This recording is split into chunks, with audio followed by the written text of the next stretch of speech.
નમસ્કાર મિત્રો, ગઈકાલે સોશિયલ મીડિયામાં અને જે મનસુખભાઈ વસાવાએ જે અમારી છબી પર જે લાંછન લગાવવાનું કામ કર્યું છે એ બાબતે આજે અમે ખુલાસો કરીએ છીએ.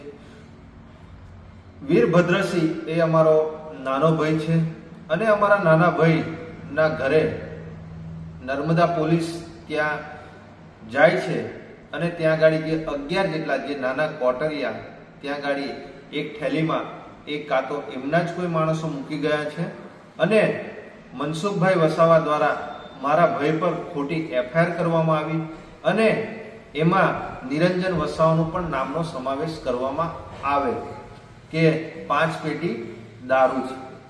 પણ ત્યાં ગાડી તમામ અમારા ગામના અને અમારા પરિવારના લોકો હતા એટલે આ બાબતે કોઈ પણ જાતના એમને પુરાવા મળ્યા નથી અને ખોટી રીતે અમારી પર જે લાંછન લગાવવાનું આ કામ કરી રહ્યા છે મનસુખભાઈ વસાવા. અને એની સાથે સાથે અમે કહેવા માંગશું કે જે અમારી હોટલ એટલે કે પતરાવાળો શેડ છે વૃંદાવન હોટલ તે અને આ જે મકાનમાં હું રહું છું એ મકાનનો આ સર્વે નંબર છે, એમાં અહીંયા નામ લખેલું છે નિરંજનભાઈ નગીનભાઈ વસાવા અને જે આ બીજો સર્વે નંબર છે એમાં પણ અહીંયા મારા ફાધરનું અને મારું પોતાનું નામ લખેલું છે.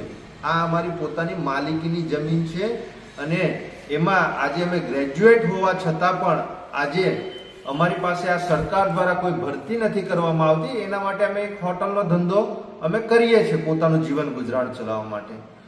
પણ આ મનસુખભાઈ વસાવાને ક્યાંક ને ક્યાંક અમારી દિવસે ને દિવસે જે લોકપ્રિયતા વધી રહી છે એ એમને ક્યાંક ને ક્યાંક ખૂંચી રહી છે. એટલે વારંવાર એ અમારી છબી ખરાબ કરવાનો પ્રયત્ન કરે છે, અમને ક્યાંક ને ક્યાંક કાઉન્ટર અને ટાર્ગેટ કરે છે.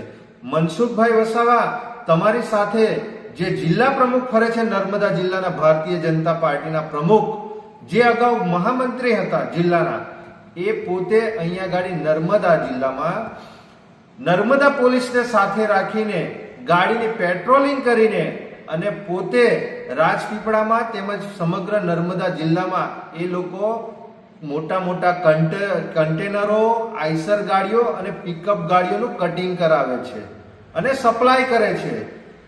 એની સાથે સાથે ડેડિયાપાડા 2022માં લડી ચૂકેલા વિધાનસભા અને હાલમાં જિલ્લા પંચાયતના સદસ્ય છે એવા હિતેશભાઈ વસાવા જેઓ ના ઘરની આજુબાજુના ભાગે અને આગળ પાછળના ભાગે અત્યારે હાલમાં પણ ખુલ્લે આમ ત્યાં ગાડી દારૂ જે ઇંગ્લિશ દારૂ ખુલ્લે આમ વેચાઈ રહ્યો છે. અને આરોગ્ય સમિતિના ચેરમેન જે હાલ અહીંયા અમારા નાંદોદમાં જે જિલ્લા પંચાયતના સદસ્ય છે એમના ઘરે પણ અને એમના વિસ્તારમાં પણ ખુલ્લે આમ કન્ટેનરો અને આઈસર ગાડીઓનું કટિંગ ત્યાં ગાડી થાય છે. અને આ મનસુખભાઈ વસાવા જે સ્ટેજ પર બેસે છે એ સ્ટેજ પર એમને ખબર નથી પડતી કે આજુબાજુમાં તમારી આજુબાજુમાં જે બેઠેલા છે એ કોઈ બુટલેગર તો નથી ને. મનસુખભાઈ, તમે આજે 11 જે નાના કોટરિયાની વાત કરો છો અને અમે અમારી છબી ખરાબ કરવાનો જે પ્રયત્ન કરો છો, આજે તમારા જે સાથે બેસેલા જિલ્લા પ્રમુખ હોય, જિલ્લા પંચાયતના સદસ્યો હોય, એ પોતે અહીંયા નર્મદા જિલ્લામાં મોટામાં મોટા બુટલેગરો છે. અને આજે એના માટે તમને આ પુરાવો પણ આપું. આ અહીંયા ગાડી જે નીલ રાવ જે નર્મદા જિલ્લાના પ્રમુખ છે, નગરપાલિકાના પ્રમુખ છે, એમનો જ ડ્રાઈવર આજે 17 લાખ રૂપિયાનો મુદ્દામાલ અહીંયા ગાડી જે સ્ટેટ મોનિટરિંગ ટીમે પકડ્યો છે. અને એવા અહીંયા ગાડી ભૂતકાળમાં પણ આઈસરો પકડી છે, અહીંયા ઘણી બધી પિકઅપો પકડી છે. આ કોઈ મુદ્દો જૂનો નથી. આ 19/7/2025 નો છે અને અહીંયા ગાડી 17 લાખ રૂપિયાનો આ મુદ્દામાલ છે. પણ તેમ છતાં પણ આ નર્મદા જિલ્લાના જિલ્લા પ્રમુખનો ડ્રાઈવર છે એટલે એની પર કોઈ પણ જાતની એક્શન લેવાતી નથી. અને નર્મદા જિલ્લાનો પ્રમુખ એ પોતે બુટલેગર થઈ અને આ બધા કામો કરી રહ્યા છે. અને સાથે સાથે અહીંયા ગાડી આ ઘણા બધા આ ભારતીય જનતા પાર્ટીના ઘણા બધા નેતાઓનું આ દરરોજ ન્યૂઝપેપરમાં આવે છે. આ તમે જોઈ લો, આ ખેડા જિલ્લાનું હોય, આ રાજકોટ જિલ્લાનું હોય, આ નર્મદા જિલ્લાના લઘુમતી મોરચાના ઉપપ્રમુખ હોય, આ 2400 કરોડનું ડ્રગ્સ પકડાયું હોય, આ બુટલેગર જે ભાજપના ધારાસભ્ય દારૂના ધંધા સાથે ભાગીદાર છે, આ ભાજપના કાર્યકર્તાઓ 1 કિલો 500 ગ્રામથી પણ વધુ ગાંજા સાથે ઝડપાય છે, એવા તમામ અહીંયા ગાડી આ પુરાવા છે. આ ભાજપના મહિલા તાલુકા પંચાયતના સભ્ય. એટલે આવા તો ઘણા બધા ભારતીય જનતા પાર્ટીના માં જે મોટા મોટા બુટલેગરો છે તે અહીંયા ગાડી તમારી પાસે છે. અને જે આ બુટલેગર જે તમે પેલા જે ક્વાર્ટર છે એ ક્વાર્ટર આવ્યા ક્યાંથી અહીંયા ગાડી? આ ગુજરાતમાં દારૂબંધી છે તો લાવ્યું કોણ? એ ભારતીય જનતા પાર્ટીના જ તમારા કોઈક બુટલેગર હશે, કોઈક આગેવાન હશે, કોઈ પ્રતિનિધિ હશે. એની તપાસ કરો. કેમ એની તપાસ નથી કરતા? અને સાથે સાથે આજે તમારો જે જમાઈ છે પ્રીતિબેન મનસુખભાઈ વસાવા, જે વિક્રાંતભાઈ, જે તમારો જમાઈ છે એ દરેક જગ્યાએ ખંડણી કરે છે, એજન્સીઓ પાસેથી હપ્તા ઉઘરાવે છે. એના તમામ પુરાવા અમારી પાસે છે. અને મનસુખભાઈ વસાવા આજે મનરેગા મુદ્દા પર જે 2500 કરોડ રૂપિયાનું જે કૌભાંડ છે એ બાબતે તમે કેમ મૌન છો? કેમ કે તમે નર્મદા સુગરમાં જે તે વખતે ઘનશ્યામભાઈ નર્મદા જિલ્લાના પ્રમુખ હતા, તે વખતે ધારીખેડા નર્મદા સુગરમાં તમને જે ખેલો લઈને જે 50 લાખ રૂપિયા જે તમે લીધા છે એ શેના માટે લીધા છે એ બાબતે તમે અમને ખુલાસો આપો. અને જે વાસ્મો છે, નલ સે જલ યોજના છે, એ એજન્સીના અધિકારીઓ અને એ એજન્સીના માલિકો પાસેથી તમે લાખો રૂપિયા લીધા છે. એ લાખો રૂપિયા શેના માટે લીધા છે એ બાબતે પણ તમે ખુલાસો કરો. મનસુખભાઈ વસાવા, આજે તમે 11 બોટલની વાત કરો છો. અરે 11,000 બોટલ, લાખો રૂપિયાનો દારૂ આ નર્મદા જિલ્લામાં રેલમ છેલમ થાય છે. અને અહીંયા ગાડી સ્ટેટ મોનિટરિંગની ટીમ આવીને અહીંયા ગાડી રેડ પાડે છે. નર્મદા જિલ્લાની પોલીસ શું કરે છે? એ હપ્તા લે છે. એમને હપ્તા મળે છે એટલા માટે આ જે મોટા મોટા બુટલેગરો છે એમની પર રેડ નથી પાડતી. કેમ સ્ટેટ મોનિટરિંગની ટીમે અહીંયા ગાડી આવવું પડે? કેમ કે અહીંયા ગાડી ભારતીય જનતા પાર્ટીના ઘણા બધા નેતાઓ, એ તાલુકા પંચાયતના સદસ્ય હોય, જિલ્લા પંચાયતના સદસ્ય હોય, સરપંચ હોય કે આગેવાનો હોય કે નર્મદા જિલ્લાના પ્રમુખ હોય, એ પોતે આ દારૂનો ધંધો અને પોતે બુટલેગરો છે. એના માટે આ મનસુખભાઈ વસાવા એ બાબતે આજે કંઈક પણ બોલતા નથી. અને મનસુખભાઈ વસાવા, તમે જે ગામમાંથી આવો છો, વાઘપુરા ગામમાં, એ ગામમાં પણ ત્યાં ગાડી ખુલે આમ ઘરે ઘરે દારૂ મળે છે. નર્મદા જિલ્લામાં જેટલા પણ પોલીસ સ્ટેશનો આવ્યા છે એ પોલીસ સ્ટેશનની ફક્ત 200 ને 500 મીટરના અંતરમાં ખુલે આમ દારૂ મળે છે.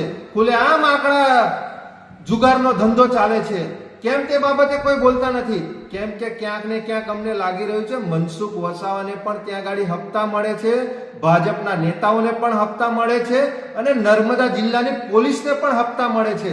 એ માટે આ બાબતે કોઈ બોલતા નથી. આ તો આવનાર નિરંજન વસાવાનું કદ દિવસે ને દિવસે એમની લોકચાહના અને કદ વધતું જાય છે. એટલે મનસુખભાઈ વસાવા નિરંજનભાઈ વસાવાને અને એમના પરિવારને વ્યક્તિગત ટાર્ગેટ કરે છે. મનસુખભાઈ, તમે તમારી માનું દૂધ પીધું હોય તો આવી જાઓ ડિબેટમાં, તમારા જિલ્લા પ્રમુખ, જિલ્લા પંચાયતના સદસ્યોને અને બધાને લઈને, તો આપણે જાહેરમાં ડિબેટ કરીએ આ બાબતે. અમે તમને અહીંયા વિડીયોના માધ્યમથી આજે તો તમને અમે સંદેશ પહોંચાડીએ છીએ અને આ બાબતે અમે તમને ખુલાસો કરીએ છીએ. જે અમે તમને કીધું છે એ બાબતે પણ નર્મદા પોલીસ અને જિલ્લા પ્રશાસનને સાથે રાખીને આ બાબતે તમે ખુલાસો અમને આપજો. અને સાથે સાથે આજે મનસુખભાઈ વસાવા એ ફક્ત નિરંજન વસાવાને ટાર્ગેટ નથી કરતા.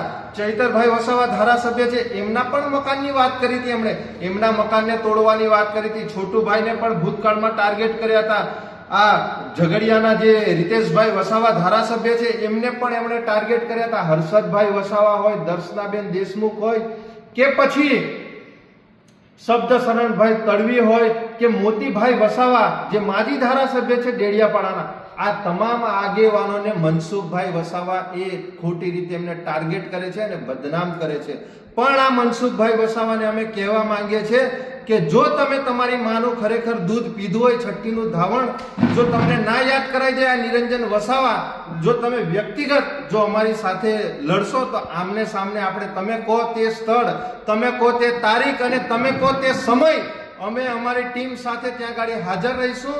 તમે આવો એ આવતીકાલનો ટાઈમ કહેતા હોય તો આવતીકાલનો ટાઈમ, તમે તારીખ આપો એ તારીખે નિરંજન વસાવા તમામ પુરાવા સાથે તમારી સાથે ડિબેટ કરવા માટે તૈયાર છે. અને આ બાબતે અમને ખુલાસા જોઈએ કે મનરેગામાં જે જલારામ એન્ટરપ્રાઇઝ છે એમાં 50 લાખ રૂપિયા તમે જે થેલી જે બેગ હતી એ બેગ તમે ધારીખેડા નર્મદા સુગર પર જે લીધી છે એ પૈસા શેના માટે લીધા હતા અને આજ દિન સુધી આ મનરેગા બાબતે તમે સ્ટેટમેન્ટ કેમ નથી આપ્યું?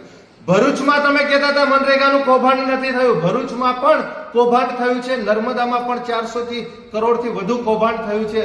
આજ દિન સુધી આ બાબતે તમે સ્ટેટમેન્ટ નથી આપ્યું. અને વાસ્મોમાં જે તમે લાખો કરોડો રૂપિયા જે નલ સે જલ યોજનામાં ઉઘરાવ્યા છે એવા તો ઘણા બધા પુરાવા છે. એ આવનારા દિવસોમાં તમે જે દિવસે સ્થળ, સમય અને તારીખ નક્કી કરશો તે દિવસે નિરંજન વસાવા એની ટીમ આ બાબતે તમને જાહેર મંચ પર ડિબેટમાં અમે તમને આ ખુલ્લી ચેલેન્જ આપીએ છીએ. આવો આપણે આ સાથે મળીને આપણે આ બાબતે ખુલાસો કરીએ અને સાથે સાથે તમે 30-35 વર્ષમાં તમે શું કર્યું છે એ બાબતે બી ચર્ચા વિચારણા કરશું. આજે મનસુખભાઈ વસાવા એક રાવણ છે.